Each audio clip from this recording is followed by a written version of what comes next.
अच्छा, जो आज हमने सेक्शन स्टार्ट करना है वो है सेक्शन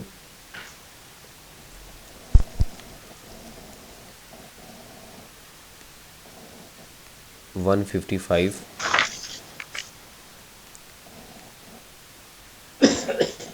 इनकम फ्रॉम प्रॉपर्टी।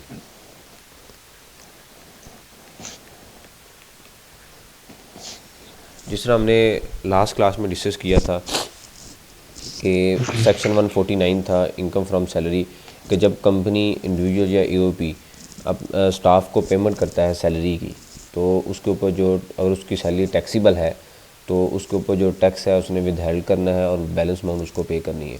इसी तरह सिमिलरली इसी तरह ये भी सेक्शन यही कहता है कि जब एओपी इंडिविजुअल या कंपनी ने कोई भी प्रॉपर्टी रेंट पे ली हुई है, कोई उसने ऑफिस लिया हुआ है, कोई उसने वेयर हाउस लिया हुआ है, कोई शॉप ली हुई है, कुछ भी उसने रेंट पे लिया हुआ है, तो जब उसने लैंडलॉर्ड को यानी कि ओनर को पेमेंट करनी है उस रेंट की, तो अगर उसका रेंट टैक्सीबल है तो उस टैक्सीबल रेंट के ऊपर उसने टैक्स डिडक्ट करना है और बैलेंस अमाउंट उसको पे करनी है। ठीक है। अब दो वर्ड यूज़ होते थे हमने, अब पहले हम बात करते हैं इसमें। अब आपने दो चीज़ें याद रखनी है कि सबसे पहले हम डिस्कस करेंगे इंडिविजुअल एओपी। ठीक है। अब हम देखने लगे हैं कि जो लेट से आप एक पेरोल मैनेजर की सीट पे हैं, पेबल्स में हैं, और आपके पास एक रेंट पे करना है आपने। तो अगर आपने रेंट पे करना है तो अब हम देखते हैं कि भाई रेंट का अगर आपने चेक बनाना है रेंट का, तो आपने कौन कौन सी चीज़ें देख के उसका चेक बनाना है। नंबर 1, सबसे पहले आपने देखना है कि रेंट एग्रीमेंट, पोजेसन डेट क्या है, यानी कि किस डेट को ये एग्रीमेंट हुआ है। उसके बाद आपने देखना है कि ये जो रेंट है जो हम पे करने लगे हैं उसका स्टेटस क्या है, यानी कि जिसको आपने रेंट पे करना है, जिसके नाम पे क्रॉस चेक बनना है, उसका स्टेटस क्या है। अगर तो वो इंडिविजुअल्स है,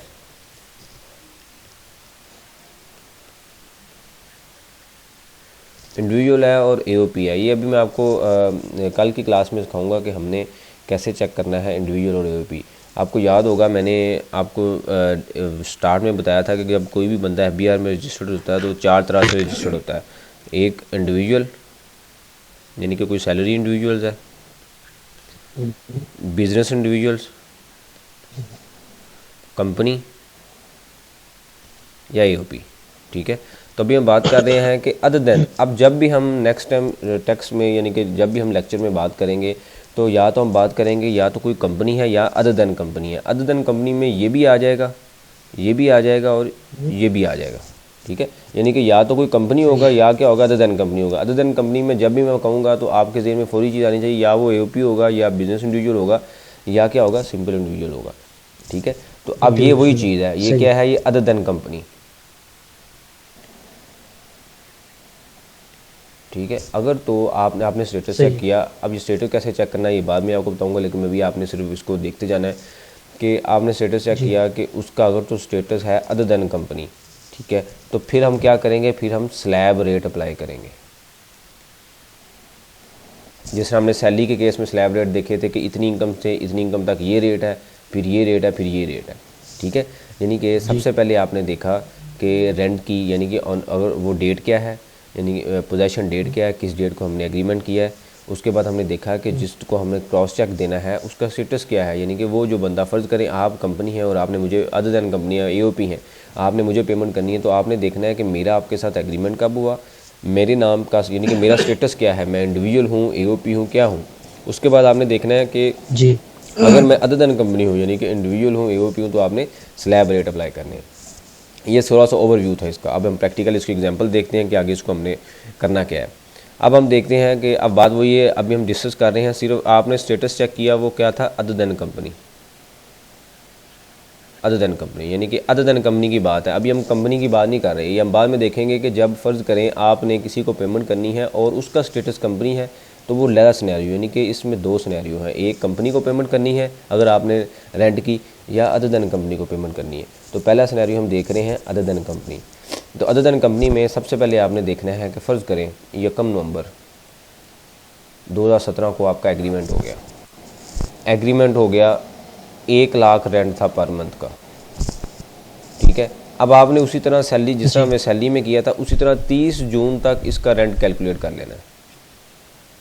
30 जून 2018 यानी कि टैक्स ईयर। टैक्स ईयर हम देखें तो टैक्स ईयर जो स्टार्ट होता है, कहाँ से स्टार्ट होता है? जुलाई से जून तक, जून तक। ठीक है। तो जून तक हमने कैलकुलेशन कर लेनी। जून तक कितने महीने बन गए? 8 महीने। तो टोटल रेंट कितना आ गया? 8 लाख रुपया, ठीक 8 है। लाख। ठीक है, अब 2 लाख जो रेंट है ना, 2 लाख तक लेस देन और इक्वल टू, जिस तरह सैलरी के केस में 4 लाख तक या इससे 4 लाख से थोड़ी थोड़ी जो सैलरी थी एनुअल, उसके ऊपर क्या था? 0% टैक्स था। अब इस तरह रेंट के केस में अगर 2 लाख तक एनुअल रेंट है, एनुअल रेंट, ये एनुअल बात हो रही है, अगर 2 लाख तक एनुअल रेंट है या इससे कम है तो उसके ऊपर टैक्स नहीं है, 0% है, ठीक है। अब मैं अब टैक्स कार्ड यहाँ पे ओपन करता हूँ।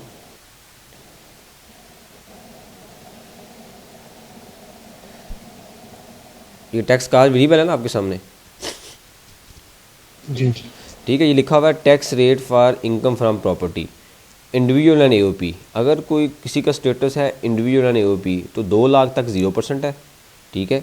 2 लाख 1 से 6 लाख तक 5% एक्सीडिंग 2 लाख, यानी कि 4 लाख के ऊपर कितना आ जाएगा?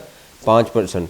फिर आ जाएगा 6 लाख 1 से 10 लाख, यानी कि 20,000 पिछला और 10,000 अगला। यानी कि अब ये सेम वही है कि आपने सिर्फ इसमें याद रखने वाली एक ही चीज़ है कि अगर कोई इंडिविजुअल है या एओपी यानी कि अदर देन कंपनी है तो उस केस में हमने स्लैब रेट डिस्कस करने हैं। अगर कंपनी है तो हम देखते हैं कि कंपनी के केस में हमने क्या करना है। ये सिर्फ और सिर्फ बात हो रही है इसकी इंडिविजुअल की या अदर देन कंपनी की, समझ गए बात को? कंपनी के केस में हम देखते हैं कि उसमें हमने क्या करना है। अब 0% हम अज्यूम करते हैं कि जिसका जो रेंट है ना टोटल 8 लाख रुपये, यानी कि सिर्फ हम अज्यूम कर रहे हैं कि हमने कैलकुलेशन करने के बाद हमने देखा कि इसका जो टोटल रेंट टैक्स था ना वो 80,000 रुपया था। तो 7,20,000 रुपये हमने पे करना। जमाल आपको बात आ रही है ना? जी जी आ रही है। ठीक है, 7,20,000 रुपये हमने पे करना है, ठीक है। ये एनुअल है, यानी कि एनुअल रेंट था 7,20,000। अगर पर मंथ पे हम आए तो 1 लाख रुपया रेंट था, 10,000 रुपया टैक्स बन गया पर मंथ, तो 90,000 हमने उसको पे करना है, ठीक है। ये पर मंथ है। अब हमने कर ली कैलकुलेशन करने के बाद अगला स्टेप होता है कि हमने इसकी सिस्टम में डबल एंट्री भी करनी है, क्योंकि टैक्स वाला जिसने भी कैलकुलेशन की उसने सिस्टम में रिकॉर्ड भी करना है। तो रिकॉर्ड हम कैसे करेंगे? डेबिट रेंट एक्सपेंस कितनी अमाउंट से? ग्रॉस अमाउंट से 1 लाख से, और क्रेडिट क्या कर देंगे? बैंक कितनी अमाउंट से? 90,000 से, जितना उसको पे करना है। और क्रेडिट क्या कर देंगे? विद होल्डिंग टैक्स कितनी अमाउंट से? 10,000 रुपये से, ठीक है। तो ये हमारी डबल एंट्री रिकॉर्ड हो जाएगी, ठीक है। अब मैं दोबारा इसको रिपीट कर रहा हूँ, इसी फिर अगले सिनेरियो पे हम जाएंगे। हमने क्या किया कि 1 लाख रुपया पर मंथ रेंट था, उसको 30 जून तक हमने फोरकास्ट किया, 8 लाख रुपये उसका रेंट बना। हमने ज्यूम किया कि उसका जो टोटल टैक्स बनता था ना वो बनता है 8 महीनों का 80,000 रुपया। तो नेट अमाउंट हमने उसको 7,20,000 रुपया 8 महीनों में पे करनी है। तो पर मंथ पे हम जब पे आएंगे तो 1 लाख पर मंथ रेंट था, 10,000 रुपया उसका टैक्स था, तो 90,000 हमने पे करना था। ये कैलकुलेशन करने के बाद हमने उसकी सिस्टम में डबल एंट्री की, ठीक है। अब इसी एग्जाम्पल को हम आगे लेके चलते हैं। वही सेम डेट 1 नवंबर 2017 से 30 जून 2018 पे आपने 1 लाख रुपया रेंट था, मल्टीप्लाई 8 लाख हो गया, ठीक है। ये तो थी पिछली एग्जांपल, ठीक है। अब आपने रेंट एग्रीमेंट आपके सामने होगा, पोजेशन डेट होगी। अब फ़र्ज़ करें रेंट एग्रीमेंट के ऊपर लिखा हुआ है कि आफ्टर 3 मंथ रेंट जो है ना वो 10% इंक्रीज़ हो जाएगा, ठीक है। तो अब 30 जून तक जो आपने लेना है वो किस तरह लेंगे आप? 3 lakh 1 lakh multiply by 3 plus 1,10,000 multiply by 5। समझ गए बात को? 3 लाख प्लस 5,50,000। तो अब आपका टोटल रेंट कितना बन गया? 8,50,000 रुपये, 50,000, ठीक है। यानी कि रेंट एग्रीमेंट को आपने केयरफुली पढ़ना है। अगर तो ड्यूरिंग द पीरियड, यानी कि इस पीरियड के दौरान जो आपका टैक्सीबल पीरियड है, जिस डेट में आपने पेमेंट करनी है टैक्स ईयर में, अगर तो उस पीरियड के दौरान रेंट एग्रीमेंट के ऊपर लिखा हुआ है कि इसको इंक्रीमेंट भी देना है आपने, तो आपने इंक्रीमेंटेड अमाउंट के ऊपर टैक्स कैलकुलेट करना है, ठीक है। अब आप 8,50,000 के ऊपर जी। टैक्स कैलकुलेट करेंगे, अगर नहीं लिखा हुआ तो आप 8 लाख के ऊपर जाएंगे, ठीक है। लेकिन उस पीरियड में अगर इंक्रीमेंट लगना है तो फिर आपने उस डेट से इंक्रीमेंट लगाना है, इंक्रीमेंट लगाने के बाद उसका टैक्स कैलकुलेट करना है। अब क्वेश्चन दिन में ये आता है कि भाई उसका इंक्रीमेंट तो 3 महीने बाद लगना है, तो हम पहले महीने में भी हो सकता है उसका टैक्स ज़्यादा काट लें, ठीक है। तो इसका फ़ायदा ये होता है कि फ़र्ज़ करें 8,50,000 के ऊपर लेट से टैक्स बनता है 90,000, ठीक है। तो अगर हम 8 लाख के ऊपर पहले हम कहते हैं कि भाई इंक्रीमेंट 8 जाके 5 महीनों बाद लगना है, 3 महीने बाद लगना है, तो 8 लाख के ऊपर हम कर लेते हैं, तो 8 लाख के ऊपर टैक्स बनता था 80,000 रुपया, ठीक है। अगर हम अभी टैक्स काट लेंगे, ठीक है, पहले 3 महीने हम लेस टैक्स काटेंगे, बनता ज़्यादा था, लेस टैक्स काटेंगे।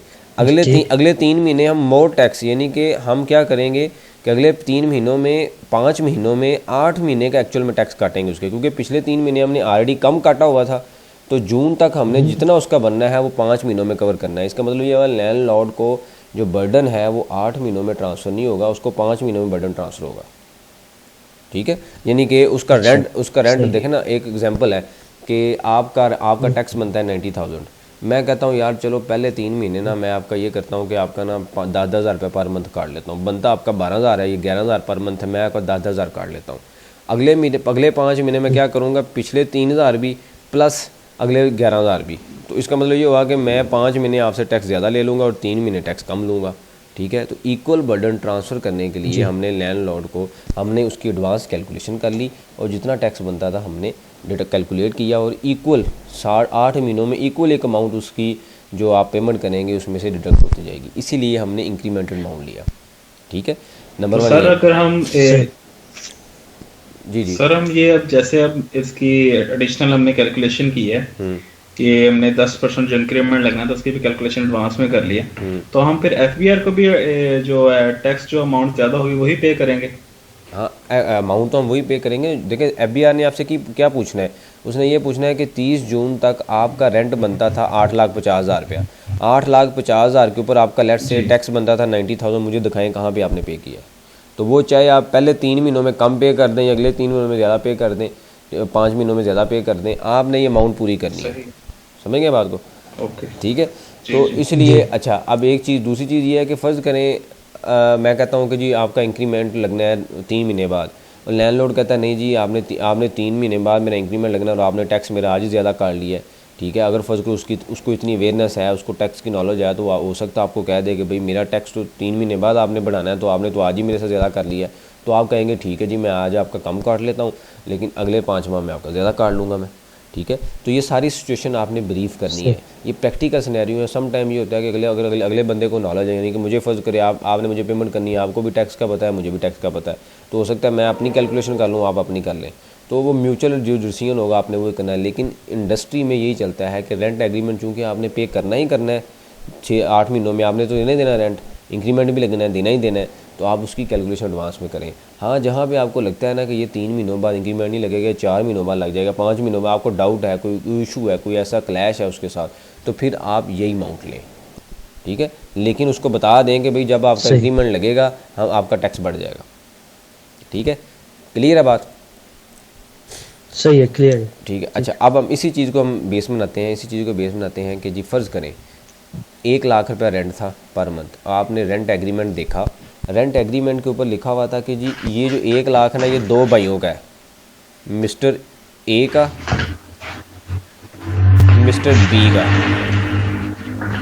यानी कि 50,000 दोनों में इक्वल डिवाइड होना है, ठीक है। रेंट एग्रीमेंट के ऊपर लिखा हुआ था कि भाई जी rent should be divided 50% to mister A and 50% to mister B. इसका मतलब ये हुआ कि 1 लाख जो टोटल रेंट था वो 50,000 दो बंदों में डिवाइड होना है। तो अब आपने जब इसका टैक्स कैलकुलेट करना है तो वो टोटल अमाउंट के ऊपर नहीं करना, इंडिविजुअल इनकम के ऊपर करना है, यानी कि 50,000 मल्टीप्लाई बाई 8, ठीक है, 4 लाख रुपया, ठीक है, ये मिस्टर ए हो गया और इसी तरह मिस्टर बी हो गया, ठीक है। यानी कि ये नहीं करना कि 1 लाख के ऊपर टैक्स कैलकुलेट कर देना है, क्योंकि स्लैब रेट है तो 1 लाख के ऊपर टैक्स ज़्यादा होगा, 50,000 के ऊपर टैक्स कम होगा। तो जिस बंदे की इनकम ही 50,000 रुपया वो 1 लाख के ऊपर टैक्स क्यों दे, ठीक है। समझेंगे बात को, जमाल समझ आ गई बात? सही। जी जी सर। जी जी। सर इससे तो विंडो ड्रेसिंग नहीं हो सकती? नहीं, कोई विंडो ड्रेसिंग नहीं है। ये देखें आप मतलब वो आप जो जो जो भी ओनर है, विंडो ड्रेसिंग हो सकती है इन द सेंस ये हो सकता है कि फर्ज करें मेरी बिल्डिंग है, मैं कहता हूँ कि यार मेरा 5 लाख रुपया रेंट है, 5 लाख रुपया रेंट है, तो 5 लाख के ऊपर मेरा टैक्स ज़्यादा है, मैं ये करता हूँ 50,000 2.5 लाख रुपये अपनी बीवी के नाम पे ले लेता हूँ, 2.5 लाख रुपये अपने नाम पे ले लेता हूँ। या ऐसे ही मैं कहता ऐसे हूँ ही। कि 2 लाख रुपये मैं अपने नाम पे ले लेता हूँ, 1 लाख बच्चों के नाम पे है और 2 लाख रुपये अपनी बीवी के नाम पे ले लेता हूँ। ठीक है, तो ये विंडो ड्रेसिंग नहीं है, जी इसको हम विंडो ड्रेसिंग नहीं कह सकते क्योंकि ये एक पार्ट ऑफ फैमिली है। तो ये आप टैक्स सेविंग कह सकते हैं कि आपने थोड़ी सी प्लानिंग कर ली। ठीक है, मतलब आप सही है। देखें सही ना, है। आप टैक्स तो ठीक पे है कर ही सर। रहे हैं ना, आपने टैक्स तो पे कर ही रहे हैं, आप विंडो ड्रेसिंग नहीं कर रहे, आप एक्चुअल में क्या कर रहे हैं, अपनी अमाउंट को डिवाइड कर रहे हैं। ठीक है, आपने अमाउंट देखें, आपने अगर 5 लाख मैंने लेना है तो मैंने भी अपने बीवी बच्चों पे लगाना है ना, अपनी फैमिली पे लगाना है। तो अगर फैमिली वाले ले के बाद में मुझे दे देंगे तो फिर भी कोई इशू नहीं है। ठीक है, तो ये सिर्फ जस्ट एक लेकिन सर अगर हम जी जी। फॉर एग्जांपल 2 लाख रुपए जो स्लैब रेट है, अगर मैं उसमें फॉल कर रहा हूँ कि मुझे टैक्स देना पड़ता है और मैं फिर अपनी जो रेंट इनकम को डिवाइड कर देता हूँ, अपने भाई के नाम पे थोड़ी ट्रांसफर कर देता हूँ, तो मैं तो स्लैब रेट से इंडिविजुअल जो स्लैब रेट से वो तो हट गया ना मैं। हम प्लानिंग है ना, ये विंडो ड्रेसिंग नहीं, ये प्लानिंग है। आपने प्लानिंग कर लिया, आपको टैक्स का नॉलेज था, आपने प्लानिंग कर ली कि चल यार 2 लाख रुपये आपका रख लेता हूँ मैं, 2 लाख 10 अपना रख लेता हूँ, 90,000 उसका रख लेता हूँ, चलो 10,000 के ऊपर टैक्स दे देंगे। ठीक है, तो सही। मतलब इसको आप दोनों सिचुएशन में ले जा सकते हैं। आप विंडो ड्रेसिंग टैक्स के, अगर टैक्स वाला कोई बंदा होगा तो वो कहेगा विंडो ड्रेसिंग कर रहे हैं, लेकिन बाय लॉ बाय लीगल है, वो आके देखेंगे तो आपको तीनों बंदों के नाम पे चेक होंगे, तो आप कहेंगे भाई तीनों के नाम पे वो क्या करेंगे, आप कुछ भी नहीं कह सकते क्योंकि बाय लॉ आपने काम किया है। सही। ठीक है, तो इसलिए ये टैक्स सही प्लानिंग है। है। अच्छा, अब अगली चीज़ आती है कि इसी चीज़ को हम आगे बेस बनाते हैं कि 1 लाख, आप सम टाइम ये होता है कि आप लैंडलॉर्ड जो होता है, जो ऑनर है, उसको आप 3 मंथ यानी कि क्वार्टरली रेंट दे देते हैं, 3 माह का एडवांस रेंट दे देते हैं। 1 लाख रुपया रेंट था, 3 माह का रेंट उसका बनता है 3 लाख रुपया। ठीक है, टैक्स उसका बनता है 10,000 रुपया पर मंथ, टैक्स था उसका। 3 माह का जो टैक्स है ना वो बन गया, 3 महीनों का टैक्स बन गया 30,000 रुपया। 30,000। तो 2,70,000 जी रुपया आपने उसको पे किया। तो इस केस में आपने कैलकुलेशन तो आपने एडवांस में की होती है एनुअल, उसको चाहे 6 माह में दे दो, एनुअल में दे दो, टैक्स तो आपका वही रहेगा, अमाउंट भी रेंट आपकी वही रहेगी। इशू क्या आएगा डबल एंट्री में, डबल एंट्री में क्या आएगा इशू के, फ़र्ज़ करें आपने यकम अक्टूबर को, यकम अक्टूबर 2017 को अक्टूबर नवंबर और दिसंबर 3 महीनों का रेंट दे दिया। ठीक है, तो अब आप यकम अक्टूबर को क्या एंट्री करेंगे सिस्टम के अंदर, debit prepaid rent, debit prepaid rent 3 lakh रुपया। ठीक है, यार शोर आ रहा है, ज़रा काइंडली इसको ना माइक को ऑफ कर दें, पीछे अगर किसी चल रहा है। आप क्या करेंगे कि यकम अक्टूबर को जो आप सिस्टम एंट्री करेंगे, चूँकि आप 3 महीनों का एडवांस दे रहे हैं, तो आप क्या करेंगे 3 लाख रुपये से प्रीपेड रेंट को डेबिट कर देंगे और क्रेडिट क्या कर देंगे बैंक, कितनी अमाउंट आपने पे की 2,70,000 रुपया, और क्रेडिट आप कर देंगे विद होल्डिंग टैक्स, कितनी अमाउंट 30,000। ठीक है, ये आपकी सिस्टम के अंदर एंट्री होगी। लेकिन जब आप जाएंगे 31 अक्टूबर 2017 को, अक्सर आपने देखा होगा कि जॉब में लिखा होता है कि candidate must have a knowledge of month and closing. तो ये हम पहली एंट्री सीखने लगे हैं कि मंथ एंड क्लोजिंग के ऊपर हम कौन कौन सी एंट्रीज़ करते हैं। जैसे जैसे हम आगे जाएंगे सारा आपको मैं बताता जाऊँगा, लेकिन ये पहली एंट्री क्या है कि 31 अक्टूबर को जाके, क्योंकि प्रीपेड के अंदर 3 लाख रुपये एडवांस खड़ा हुआ है, तो 31 अक्टूबर को जाके अक्टूबर के महीने का जो रेंट होगा वो आप क्या करेंगे, प्रीपेड से निकालेंगे और एक्सपेंस को चार्ज कर देंगे। रेंट एक्सपेंस डेबिट 1 लाख से, यानी कि अक्टूबर के महीने का रेंट, और क्रेडिट क्या कर देंगे प्रीपेड, कितनी अमाउंट से 1 लाख से। ठीक है, अब प्रीपेड में कितना रह गया 2 लाख रुपया, 2 लाख किस महीनों का है, नवंबर का और दिसंबर का। फिर आप जाएंगे जब 31 नवंबर होगा, 30 नवंबर आएगा, तो आप 30 नवंबर को जाके भी सेम यही एंट्री करेंगे, इसी तरह दिसंबर को जाके भी सेम ही एंट्री करेंगे। इसका मतलब ये हुआ कि आप स्टार्ट में यानी कि अक्टूबर के महीने में 3 लाख रेंट एक्सपेंस डेबिट नहीं कर सकते, क्योंकि अक्टूबर के महीने का चूँकि एक्सपेंस 1 लाख है, तो आप 1 लाख ही प्रॉफिट एंड लॉस को चार्ज कर सकते हैं, आप 3 लाख रुपये चार्ज नहीं कर सकते। तो इसलिए हम प्रीपेड में इसकी एंट्री करते हैं। अगली चीज़ ये आती है कि भाई ये जो 30,000 रुपया ये कब पे करना है, तो ये 30,000 रुपया याद रखें कि ट्रांजैक्शन डेट के 15 दिन के अंदर आपने पे करना है। ये अमाउंट चाहे 4 महीनों की, 5 महीनों की, साल की, जितने मर्जी महीनों की है, ये अमाउंट जो है ना ये आपने 15 दिन के अंदर ही पे करनी है एज़ पर लॉ। ठीक है, ये ट्रांजैक्शन डेट को रिफ्लेक्ट करता है। यहाँ तक कोई क्वेश्चन है तो डिस्कस करें। सर हमने जो क्लोजिंग एंट्री पास की, अगर हम इसमें भी टैक्स की एंट्री एडजस्ट कर देते तो? नहीं, टैक्स की एंट्री उसको एडजस्ट करने का फ़ायदा नहीं है ना। देखें आप ये प्रीपेड का लेजर चल रहा होगा आपके सामने, ये प्रीपेड का ठीक लेजर है। प्रीपेड का लेजर चल रहा है आपका, 3 लाख रुपये डेबिट पड़ा हुआ है, ठीक है। ये 3 लाख डेबिट कौन से आया, ये इस एंट्री से आया, ठीक है। तो अब आपने क्या किया, यहाँ से इसको 1 लाख से क्रेडिट कर दिया, ठीक है। जब भी टैक्स की कोई नोटिस आता है या टैक्स की आपने रिकन्सलेशन करनी है तो आपने इस अमाउंट से नहीं करनी, आपने इस अमाउंट से करनी है, क्योंकि बैंक इस अमाउंट में क्रेडिट हुआ है। समझ गए बात को, ठीक है। इसलिए आप उसको टैक्स में उसको ना लेके, उसमें कन्फ्यूजन होगी। अभी तो आपको चीज़ याद होगी, लेकिन कुछ देर के बाद 2, 4, 5, 6 महीनों के बाद, चूँकि काउंटिंग को हमेशा बिल्कुल सिंपल रखते हैं, कॉम्प्लेक्स चीज़ें जब भी आप करेंगे तो कुछ देर के बाद वो वैसे ही भूल जाएंगी, और काउंटिंग कॉन्सेप्ट के भी खिलाफ होती हैं। सिंपल चीज़ें रखें कि जिस डेट को आपने पेमेंट की, इस जहाँ पे बैंक क्रेडिट हुआ है वहाँ पे टैक्स क्रेडिट होगा, ठीक है। जहाँ पे टैक्स बैंक क्रेडिट नहीं है तो आपको देखें टैक्स कहाँ पे होता है, टैक्स वहाँ पे होता है जहाँ पे आपने पेमेंट करनी है। तो यहाँ पे तो पेमेंट हम कर ही नहीं रहे, यहाँ तो सिंपल हम एडजस्टमेंट एंट्री कर रहे हैं, ठीक है। सही। जी आपका क्वेश्चन जमाल, अपना क्या आपका नाम, मुदस्सर, नहीं ठीक है, ठीक क्लियर। है। अच्छा, अब ये हमने जी जी ये हमने सारे सिनेरियो डिस्कस कर लिए एओपी और इंडिविजुअल में। अब इसी तरह मैं आता हूँ, मैं वो ओपन करता हूँ। अच्छा, यहाँ पे टैक्स, ये कार्ड आपके सामने ओपन है। जी जी बिल्कुल। अच्छा, यहाँ पे अगर आप देखें तो ये लिखा हुआ है company filer and non filer, ठीक है। फाइलर एंड नॉन फाइलर का छोटा सा पहले हम जी कॉन्सेप्ट क्लियर कर लेते हैं कि what is filer and non filer.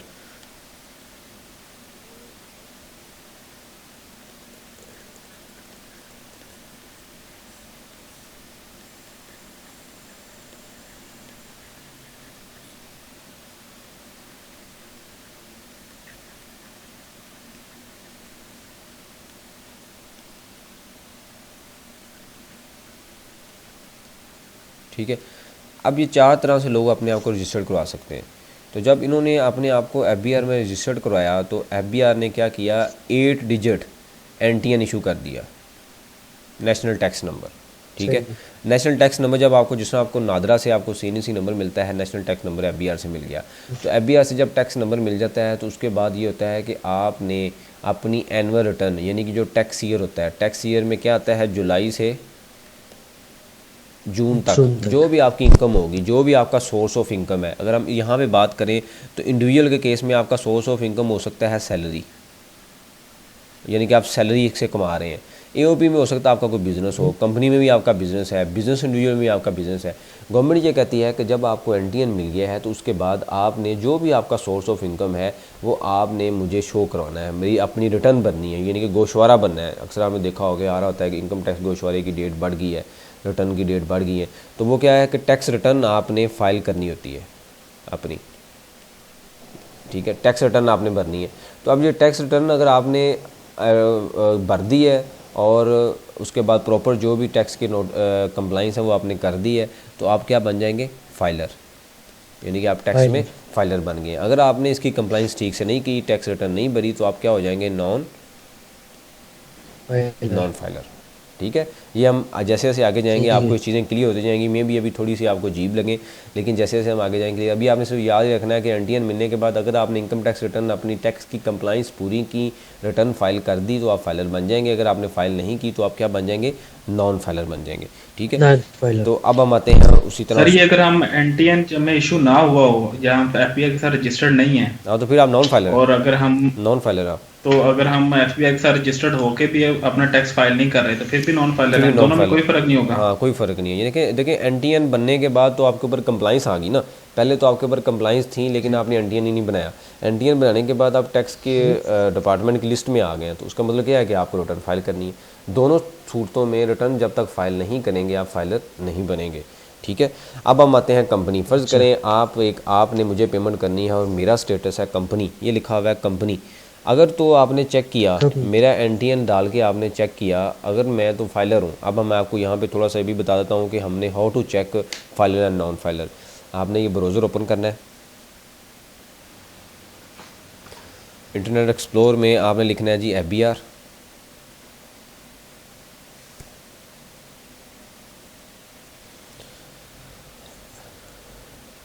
FBR लिखने के बाद ये लिखा हुआ है ई सर्विस ऑनलाइन वेरिफिकेशन पोर्टल, यहाँ पे आपने क्लिक करना है।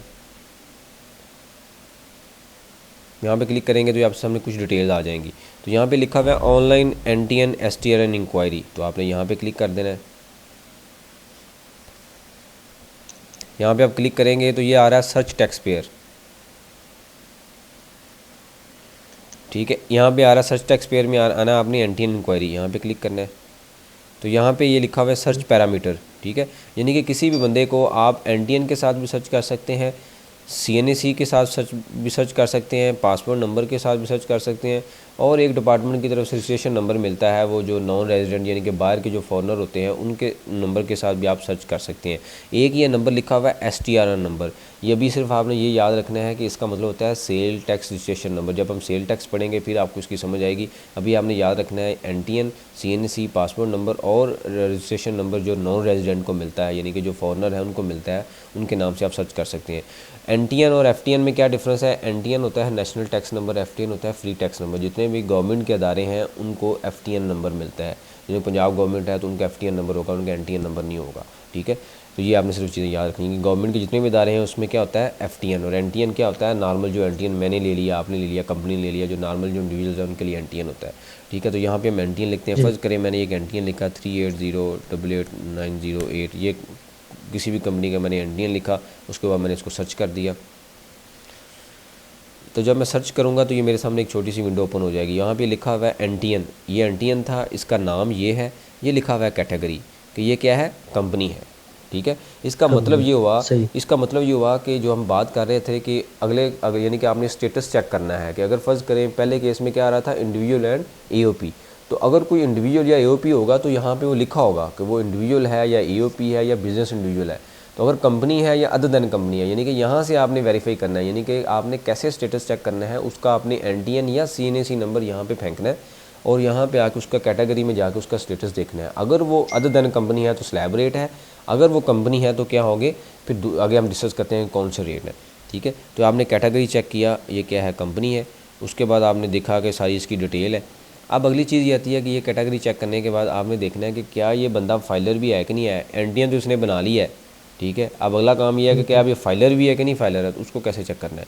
उसी तरह आपने क्या करना है कि यहाँ पे सच टैक्स पेयर में ये लिखा हुआ है active tax payer income tax, यहाँ पे क्लिक करना है।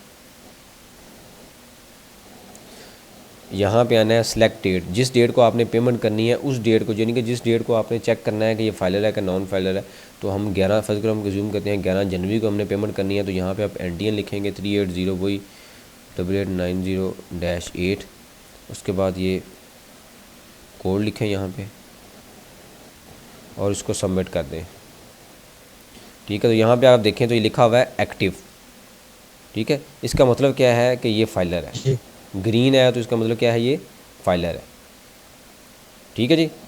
जमाल समझ आ गई बात? ठीक है, ठीक, जी जी जी सर, ठीक है। अब हम आते हैं उसी तरह अपने उसके ऊपर। अब आपने चेक कर लिया कि आपने मुझे पेमेंट करनी है, मैं कंपनी हूँ और मैं फाइलर हूँ। आपने चेक किया कि ये लिखा है फाइलर, अगर तो मैं फाइलर हूँ तो 2 लाख तक 0% है, उसके ऊपर जितनी भी अमाउंट है कोई स्लैब रेट नहीं है, सीधा सीधा आपने 15% अप्लाई कर देना। अच्छा, क्लियर है बात?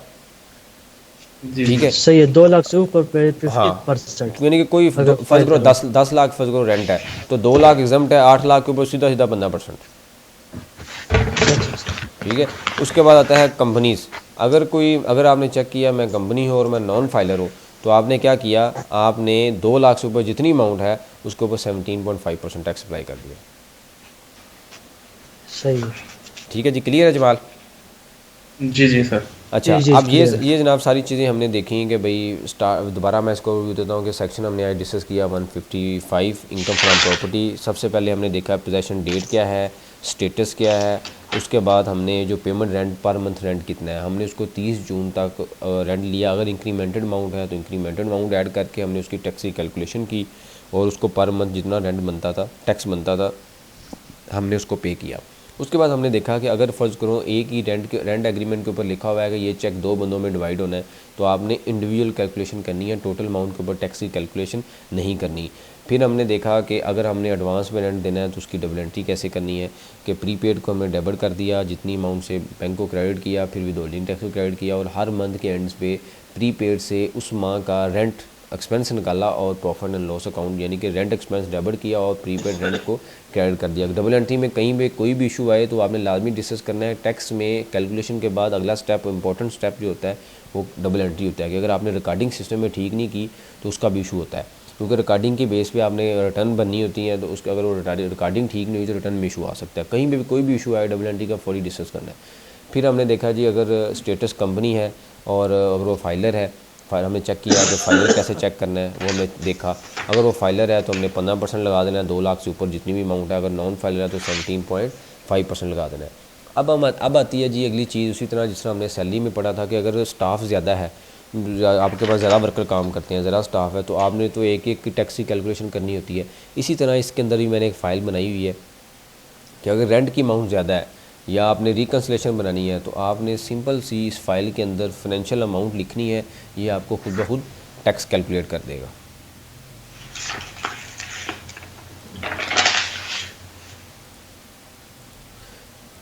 यहाँ पे अगर हम देखें तो ये फ़र्ज़ करें ओनर का नाम था, ये इस्लामाबाद का था, इसकी पेमेंट है। और यहाँ पे हम बात करते हैं कि जी 50,000 रुपये उसका रेंट था पहले 6 महीने, ठीक है, जमा 55,000 अगले 6 महीने, यानी कि 10% इंक्रीज़ हो गया, तो टोटल रेंट कितना बन गया 6,30,000 रुपया, ठीक है। यानी कि ये मैंने एनुअल रेंट अमाउंट लिखी, जो हमने देखा था ना कि हमने जमा किया, इंक्रीमेंटेड रेट को लिया, ठीक है, वो हमने देखा। अब अगला काम क्या है कि टैक्सीबल है कि एग्जाम BTL है, तो ये 2 लाख से ज़्यादा है तो टैक्सीबल है, अगर उससे छोटा है तो BTL है, यानी कि बिलो टैक्सीबल लिमिट है। तो ये स्लैब नंबर 3 में फॉल कर रहा है, इसने ऑटो उठा ली, स्लैब नंबर 3 है।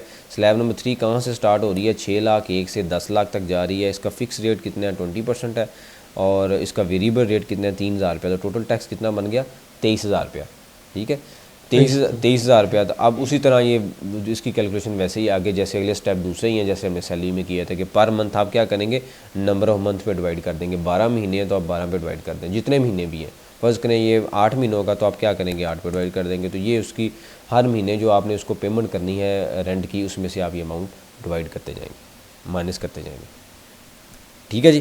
क्लियर बात, ठीक है, ठीक है। मतलब कि स्टार्ट में आपने सिर्फ चीज़ जो देखने वाली है ना वो ये देखनी है कि अगर तो फ़र्ज़ करें आपने स्टेटस चेक नहीं किया, अगर आप पेमेंट कर रहे हैं और आपको पता नहीं है कि ये कंपनी है या EOP है, तो फिर क्या होगा कि स्लैब रेट या तो स्लैब रेट लगाने होंगे या दूसरे लगाने होंगे। तो अगर गलत रेट लग जाएंगे तो फिर टैक्स का इशू है, या तो टैक्स ज़्यादा पे हो जाएगा या क्या होगा कम पे हो जाएगा।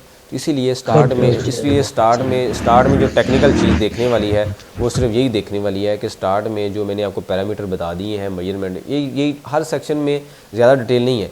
रेट सबके तकरीबन रेट तो सबके डिफरेंट है, लेकिन जो टेक्निकल चीज़ें हैं वो 2 या 3 होती हैं हर सेक्शन में। जिस तरह सैलरी मैंने आपको बता दिया था कि जैसे जैसे इनकम इंक्रीज़ होगी वैसे वैसे उसका टैक्स बढ़ता जाएगा।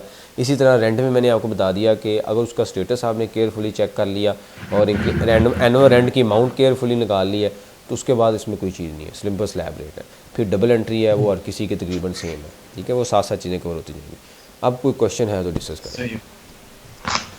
अच्छा सर, अगर इन केस ऐसा हो कि हम एक मंथ में उनसे टैक्स ना काट सके तो दूसरे मंथ पे फिर डबल टैक्स काट सकते हैं 2 महीनों का? देखिए आपने 30 जून तक जो आपकी टैक्स लाइबिलिटी बनती है आपकी कंपनी के ऊपर, ठीक है। अब यहाँ मैं दोबारा थोड़ा सा मैं आपको एक्सप्लेन कर देता हूँ कि हमने अगर फ़र्ज़ करें 8 लाख रुपये रेंट है, ठीक है, 80,000 रुपये टैक्स बनता है, ठीक है। तो अल्टीमेटली ये जो 8,000 रुपया है ये हमने क्या करना है, अपनी आपकी एनुअल अकाउंट्स होंगे उसमें से रेंट एक्सपेंस माइनस करना है ना पूरे 8 महीनों का जी, 8 लाख रुपया, ठीक है।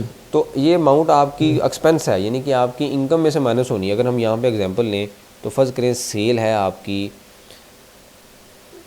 20 लाख, मैं आपको थोड़ी सी डिटेल एग्जांपल दे देता हूँ, ठीक है। कॉस्ट ऑफ सेल आपकी है, ये समझते हैं ना आप एनुअल काउंट्स जो होते हैं, कॉस्ट सेल और कॉस्ट ऑफ सेल, ठीक है। ये 5 लाख रुपए फ्लैट से आपकी कॉस्ट ऑफ सेल है, ठीक है। तो आपका ग्रॉस प्रॉफिट आ गया 15 लाख रुपए, ठीक है। फ़र्ज़ करें आपके एक्सपेंस थे, हम अज्यूम करते हैं आपका ये एक्सपेंस है 8 लाख रुपए, ठीक है। तो ये है। बाकी बच के आपका प्रॉफिट, कितना प्रॉफिट बनता है? 7 लाख रुपए। ठीक है, इस प्रॉफिट के ऊपर आपने गवर्नमेंट को टैक्स देना है। जी ठीक है, मेरी डेमो वीडियो में भी आपने सही। देखा होगा कि मैंने ये एग्जांपल दी थी। तो इस प्रॉफिट के ऊपर हमें जी टैक्स देना है।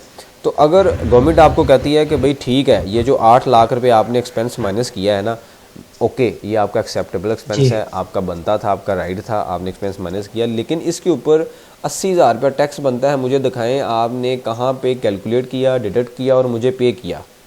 ठीक है, अगर आपके पास ये एविडेंस नहीं अच्छा होगा, एविडेंस नहीं होगा तो वो क्या करेगी जी कि ये अमाउंट ऐड बैक कर देगी। तो जब ऐड बैक अमाउंट होगी तो आपका तो प्रॉफिट 15 लाख बच गया, बन गया। तो 15 लाख प्रॉफिट के जी ऊपर आपने गवर्नमेंट को ज़्यादा टैक्स देना है। अच्छा सर। समझ गए बात को? यानी कि जो भी एक्सपेंस आप जी जी जो भी बिल्कुल। एक्सपेंस आप माइनस कर रहे हैं, गवर्नमेंट आपको कहती है कि आप ठीक है माइनस करो, मैं ये नहीं कहती कि आप ना माइनस करो, लेकिन उसके ऊपर जो लाइबिलिटी बनती है ऑनर की, वो आपने जी मुझे कैलकुलेट करके मुझे दिखाना है, एविडेंस दिखाएं कि आपने ये वाकई पे किया। अगर आपने पे नहीं किया होगा तो वो क्या करेगी, आपकी ये प्रॉफिट की अमाउंट इंक्रीज़ कर देगी। जब आपकी प्रॉफिट की अमाउंट इंक्रीज़ होगी तो आपका टैक्स इंक्रीज़ हो जाएगा। ठीक है, तो इसीलिए आपने अच्छा इसकी सर कैलकुलेशन ठीक है केयरफुली सर। करनी है। अब आपका क्वेश्चन था कभी एक महीने नहीं काटा तो अगले महीने क्या करेंगे? तो आपने ये 80,000 पूरा करना जी है, चाहे तो एक महीने में काट लें, चाहे 2 महीने में काट लें, चाहे पूरे साल में ले लें। तो सर इसमें ये इशू नहीं आएगा? हेलो। जी, क्या इशू नहीं आएगा? अच्छा इसमें ये इशू नहीं आएगा कि 15 डेज में टैक्स सबमिट करना है, वो हम नहीं वो 15 डेज में सबमिट ना करो, नहीं, नेक्स्ट मंथ पे फिर जाए? हाँ देखिए ना, आपने एक महीने में 1 लाख पूरा पे कर दिया। ठीक है, उस महीने आपने टैक्स ही नहीं काटा, तो अगले महीने जाके आप 20,000 रुपया काटेंगे, तो आप 20,000 रुपया 15 दिन के अंदर जमा करा दें। अच्छा सर सही है। ठीक है, समझ गया जमाल? ठीक है जी ठीक। जी जी सर, जी ओके ठीक ओके। है, मतलब कि वो चीज़ आपने उस चीज़ को देखना है, ट्रांजैक्शन डेट को। पहले महीने तो आपने टैक्स ही नहीं काटा ना, तो अगले महीने आपने काट लिया तो जी उसको 15 दिन के अंदर जमा करा दें। नॉर्मली एज़ पर लॉ आपने 15 दिन के अंदर जमा कराना होता है, लेकिन इंडस्ट्री प्रैक्टिस में ऐसा नहीं होता। ठीक है, इंडस्ट्री प्रैक्टिस में याद रखें कि लोग कंपनियां क्या करती हैं कि महीने के एंड पे जाके जमा कराएंगी। जब हम चौथा या 5वां सेक्शन कवर करेंगे ना, तो वहाँ पे जाके आपकी ये भी चीज़ क्लियर हो जाएगी कि हमने 15 दिन के अंदर जमा कराना है कि एक महीने के अंदर जमा कराना है। अभी आपने एज़ पर लॉ ये सही। याद रखना है कि 15 दिन के अंदर जमा कराना है। ठीक है, तो सर इसमें ये अप्रूवल और प्रीपेमेंट का भी सेम कॉन्सेप्ट ही है जैसे सैलरीज का है? इसमें देखें, इसमें जो अक्रूवल का है कि आपने जब हम एनुअल एंड की हम कैलकुलेशन करेंगे, ठीक है, हमने 8 लाख रुपए पे करना है, तो 8 लाख रुपए अगर आप प्रॉफिट एंड लॉस अकाउंट को चार्ज कर रहे हैं, ठीक है, वो तो आपने चार्ज करना है अक्रूवल बेसिस पे। ठीक है, तो अक्रूवल बेसिस पे जो भी चीज़ आपने चार्ज करनी है उसके ऊपर आपका टैक्स बढ़ना है, तो वो आपने जमा कराना है। ठीक है ना? सही है। ठीक है, समझ गए बात को? मतलब कि जो चीज़ जी भी जी प्रॉफिट एंड लॉस अकाउंट में in the form of expense आपने माइनस करनी है, वो गवर्नमेंट आपसे पूछेगी कि अगर वो अमाउंट टैक्सीबल है, तो अगर आपने टैक्स नहीं काटा तो वो आपको एक्सपेंस माइनस नहीं करने देगी, वो ऐड बैक कर देगी। जब ऐड बैक होगा आपका प्रॉफिट बढ़ जाएगा और ज़्यादा प्रॉफिट के ऊपर आप ज़्यादा टैक्स देंगे। सही है। ठीक है, ये कॉन्सेप्ट आपसे याद रखना है कि भाई जो चीज़ प्रॉफिट एंड लॉस से माइनस हो रही है ना, अगर तो वो टैक्सीबल है तो उसके ऊपर टैक्स हमने जमा कराना है। अगर वो टैक्सीबल नहीं है, BTL है, तो उसकी हमें कोई छूट, उसकी हमें छूट है। ठीक है, जिस तरह हमें सैलरी की अगर 4 लाख से कम सैलरी है तो जितनी मर्जी सैलरी है माइनस करते जाएं, आपसे नहीं पूछेगी गवर्नमेंट, क्योंकि 4 लाख से कम है। सही है। ठीक है जी, ये मैं आपको अब नोट्स और इसकी एक्सेल की ये फाइल ईमेल कर देता हूँ, इसको स्टडी करें।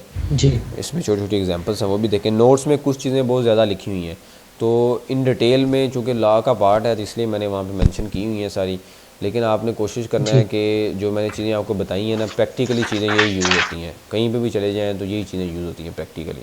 ठीक है, लेकिन नोट्स में कुछ चीज़ें ज़्यादा लिखी हुई हैं, पढ़ लेनी है आपने, कोई कन्फ्यूजन हुई तो आप हम डिस्कस भी कर लेंगे, लेकिन प्रैक्टिकली जो मैंने आपको सिनेरियो बताए हैं यही सिनेरियो है, इसके अलावा कोई मज़ीद नहीं आता। ठीक है, अच्छा सर सही है। चले ठीक ठीक है सर। है, ओके जी, ओके। सर ये मेरे कुछ क्वेश्चंस थे।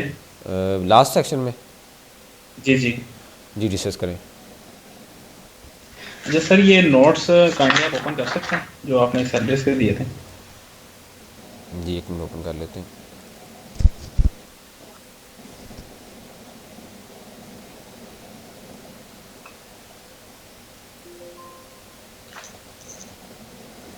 जी बताएं, किस पेज पे?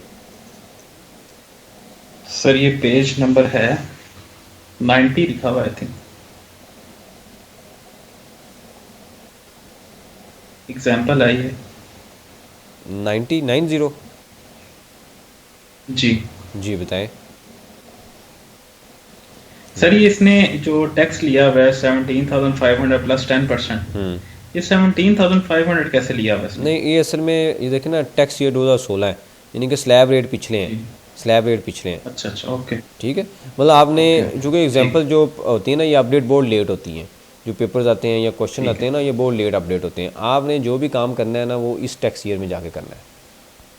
सही ठीक है, है। मतलब आपने अपनी सर कैलकुलेशन ये नहीं ऊपर करनी। जी, जी सर ये ऊपर treatment of area salary received, हाँ, काम इसके ये जरा पॉइंट्स काइंडली जी ये जी। लिखा हुआ है, एम्प्लॉइज में avail this option in return to the commissioner inland revenue to be taxes on accrual basis instead of cash basis. It is allowed when the following conditions are met: the salary is paid to an employee in arrear after including the arrear salary in the current year's income, the rate of the tax increase। इसमें उसने ये बात की है कि some time ये होता है कि फ़र्ज़ करें आपने सैलरी ले ली जून के महीने में, आप जून पे खड़े हैं और आपको पता है कि अगले बजट में आपको पता चल गया कि भाई अगले बजट में ना सैलरी के रेट बढ़ रहे हैं, तो मैं ये काम करता हूँ कि मैं जुलाई अगस्त सितंबर अगले साल की अगले टैक्स ईयर की सैलरी आज ही 3 महीनों के एडवांस में ले लेता हूँ।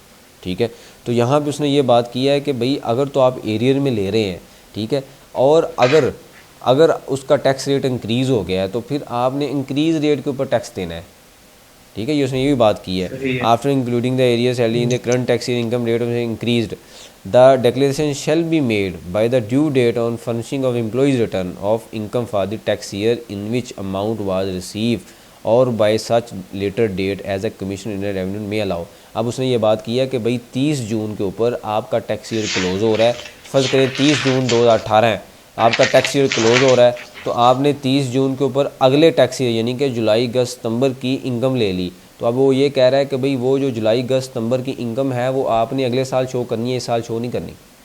जिस टैक्स ईयर की होगी उस टैक्स ईयर में उसको शो करना है। सही है। ठीक है, ये उसने सर पॉइंट ये क्लियर सर ये जी सर ये नेक्स्ट पेज पे रिड्यूस सैलरी का है कॉन्सेप्ट है। रिड्यूस सैलरी का, हाँ ये है, if a government employees agree to accept a reduce salary the reduce salary should be treated as amount receive by him or for the purpose of income chargeable under the salary head. The exemption is available only to government employees. ये कुछ senior citizens हैं, ठीक है, जिनकी कुछ लोग होते हैं ना गोल्डन शेक हैंड नहीं लेते 60 साल के बाद भी, वो कहते हैं यार चलो कुछ डिपार्टमेंट्स में 2-3 साल चलो ऊपर चले जाओ, तो सीनियर सिटीजन में फिर क्या होता है, रिड्यूस सैलरी रेट आ जाते हैं। ठीक है, ये उनके लिए एक्सेप्शन है, ये बहुत कम होता है। ठीक है, मतलब ये समझ लें कि ना होने के बराबर है। ठीक है, और ठीक हो गया। तो सर ये सैलरी जो है एओपी जो सैलरी ले रहा है, पार्टनर जो सैलरी लेगा, इसका भी एक थोड़ा सा डिफाइन कर दें। हाँ, पार्टनर के केस में ये सैलरी होता बाय है, मेंबर। हाँ पार्टनर में ये होता है कि कुछ बंदे सैलरी, अगर पार्टनर सैलरी ले रहा है तो अगर मैं ये टैक्स कार्ड ओपन करूँ तो यहाँ पे शायद मैंने आपसे डिस्कस भी किया था कि जिस तरह हमने ये अभी रेंट के केस में 2 चीज़ें देखी हैं ना, इसी तरह ये देखें, ये लिखा हुआ है tax rate for salary individuals. अगर तो सिर्फ इंडिविजुअल है सैलरी ले रहा है तो उसके लिए ये टैक्स रेट है, लेकिन अगर कोई पार्टनर या एओपी बिजनेस इंडिविजुअल सैलरी ले रहा है तो उसके लिए टैक्स रेट ये है। अगर आप यहाँ पे देखें तो 4 लाख तक 0% है और 4 लाख 1 से 5 लाख तक यहाँ पे है 7%, लेकिन सिर्फ सिंपल इंडिविजुअल में कितना है 2%। ठीक है, तो फिर आपने ये रेट अप्लाई करने हैं। ठीक है, समझ गए बात? जी जी सर, ये इसके नीचे पॉइंट नंबर 4 है, ये भी काइंडली थोड़ा एक्सप्लेन कर दें। एक मिनट,